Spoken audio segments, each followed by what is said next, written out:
Teman-teman, coba kita lihat ekspresi dari Pak Prabowo Subianto ketika Pak Anies menjelaskan terkait oposisi. Ini videonya. Beliau sendiri menyampaikan bahwa tidak berada dalam kekuasaan membuat tidak bisa berbisnis. Membuat tidak bisa berbisnis.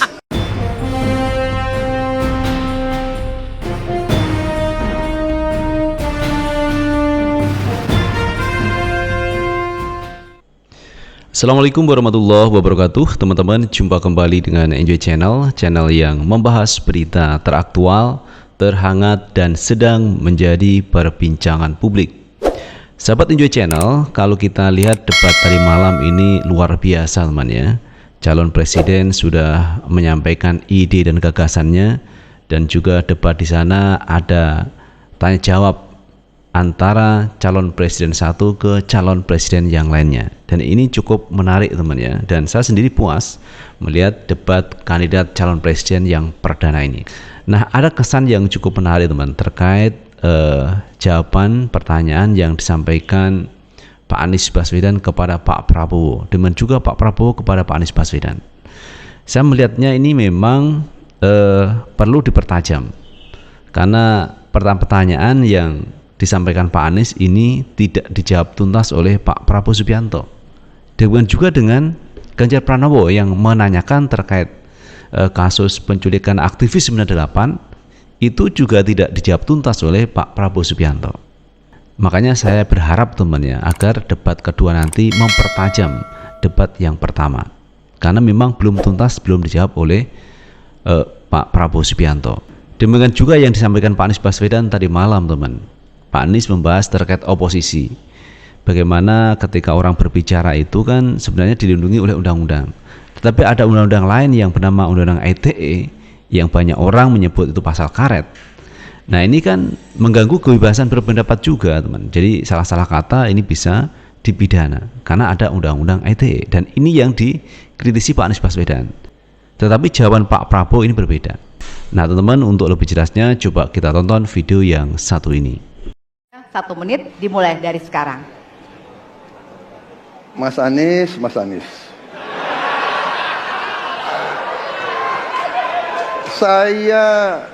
Saya berpendapat Mas Anies ini agak berlebihan. Mas Anies mengeluh tentang demokrasi ini dan itu dan ini. Mas Anies dipilih jadi gubernur DKI menghadapi pemerintah yang berkuasa. Saya yang mengusung Bapak.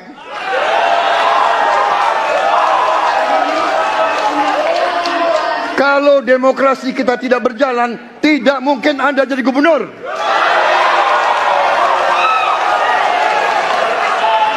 Kalau Jokowi diktator, Anda tidak mungkin jadi gubernur. Saya waktu itu oposisi, Mas Anies. Anda ke rumah saya, kita oposisi, Anda terpilih. Waktu habis, Bapak. Harap tenang. Nah, itu sahabat Enjoy Channel terkait pernyataan yang disampaikan Pak Prabowo ini mengungkit terkait Pak Anies Baswedan. Kalau pemerintahan Pak Jokowi diktator, tidak mungkin Pak Anies menjadi gubernur. Apa urusannya dengan diktator atau tidak diktator dengan Pak Anies menjadi gubernur, teman-teman? Karena Pak Anies maju sebagai gubernur DKI Jakarta kemarin memang tidak hanya diusung teman dari Gerindra. Kalaupun yang mengusung hanya Gerindra tidak jadi juga. Kalau yang memilih hanya Gerindra ya tidak jadi Pak Anies menjadi gubernur. Itu yang mendukung Pak Anies ini cukup banyak teman waktu itu di Jakarta. Bahkan aktivis-aktivis itu juga mendukung Pak Anies Baswedan sehingga Pak Anies menjadi gubernur DKI Jakarta. Bukan hanya faktor dari Pak Prabowo, tetapi elemen masyarakat luas ini banyak mendukung Pak Anies sehingga Pak Anies menjadi gubernur DKI Jakarta. Jadi terkait kebebasan berbicara, terkait oposisi, saya pikir keliru kalau Pak Prabowo mengaitkan jadinya Pak Anies menjadi gubernur itu karena Pak Jokowi, teman. Pak Jokowi, kalau Pak Jokowi diktator tidak mungkin Pak Anies menjadi gubernur. Nah, teman-teman, untuk lebih jelasnya coba kita lihat jawaban dari Pak Anies Baswedan mengenai pernyataan yang disampaikan Pak Prabowo Subianto. Kita tonton video yang satu ini. Terima kasih. Ketika kita menghadapi sebuah proses demokrasi, di situ ada pemerintah dan ada oposisi. Dua-duanya sama terhormat. Dan ketika proses pengambilan keputusan itu dilakukan, bila ada oposisi, maka selalu ada pandangan perspektif berbeda yang membuat masyarakat bisa menilai. Karena itu oposisi itu penting dan sama-sama terhormat. Sayangnya tidak semua orang tahan untuk berada menjadi oposisi. Oke? Seperti sampaikan Pak Prabowo tidak tahan untuk menjadi oposisi. Apa yang terjadi? Beliau sendiri menyampaikan bahwa tidak berada dalam kekuasaan membuat tidak bisa berbisnis, tidak bisa berusaha. Karena itu harus berada dalam kekuasaan. Kekuasaan lebih dari soal bisnis, kekuasaan lebih dari soal uang, kekuasaan lebih soal kehormatan untuk menjalankan kedaulatan rakyat. Nah itu teman-teman, jawaban dari Pak Anies telak mengarah kepada Pak Prabowo Subianto. Jadi saya melihat apa yang disampaikan Pak Anies realistis teman-teman. Jarang orang yang mengambil peran oposisi karena memang akan berhadapan dengan penguasa. Padahal oposisi sangat penting dalam negara demokrasi. Karena dengan oposisi ini bisa memperjuangkan warga masyarakat yang ini tidak punya tempat di mata pemerintah, tidak diperhatikan, maka ini diambil peran oposisi. Jadi sangat penting peran dari oposisi. Tetapi Pak Prabowo mengambil peran masuk dalam koalisinya Pak Jokowi. Karena kalau sudah berkoalisi kan enak, dapat jatah Menteri Pertahanan. Kalau di oposisi kan tidak dapat jatah dalam pemerintahan Pak Jokowi. Jadi apa yang diambil oleh Pak Prabowo memang yaitu dia tidak mau beroposisi, lebih enak mengambil posisi koalisi di pemerintahan Jokowi.